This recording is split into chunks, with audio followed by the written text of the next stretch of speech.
இந்த சோஃபா வந்ததுக்கப்புறம் ஹாலே ரொம்ப சின்னதா இருக்கிற மாரி இருக்கு சிஸ்டர் அப்படின்னு நெறைய பேர் சொல்லியிருந்தீங்க. எனக்கே அப்படிதாங்க ஃபீலா இருந்தது. சோஃபா போட்டு நம்ம டிவி பார்க்கும்போது ரொம்ப கிட்டக்க தெரியிற மாரி இருந்தது.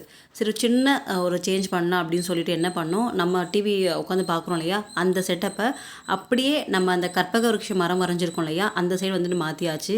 அந்த வேலை முன்னாடி நாள் நைட்டு தான் நாங்க டிசைட் பண்ணியிருந்தோம். இந்த மாரி பண்ணலாம் அப்படின்னுட்டு.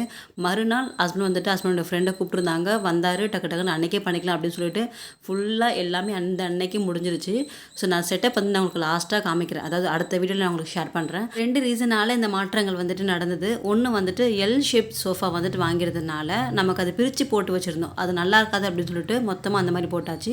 இன்னொன்னு வந்துட்டு பசங்க கண்ணாடி போட்டிருக்காங்கல்ல, ஸோ அவங்களுக்கு டிவியுமே ரொம்ப கிட்டக்க இருந்து பார்த்தா இன்னும் ப்ராப்ளம் ஆகும் அப்படின்னு சொல்லிட்டு, அதனால கொஞ்சம் டிஸ்டன்ஸ் வர மாரி மாத்தியாச்சுங்க. மதியம் சாப்பாடு நான் காலையிலேயே ஃபினிஷ் பண்ணிட்டேன். இவங்க வந்துட்டு அகைன் சிக்கன் வேண்டாம்னு சொல்லிட்டு ஆம்லேட்டு, சிக்கன், ரசம்லாம் வச்சு மதியம் சாப்பாடுக்கு ரெடி பண்ணியாச்சு.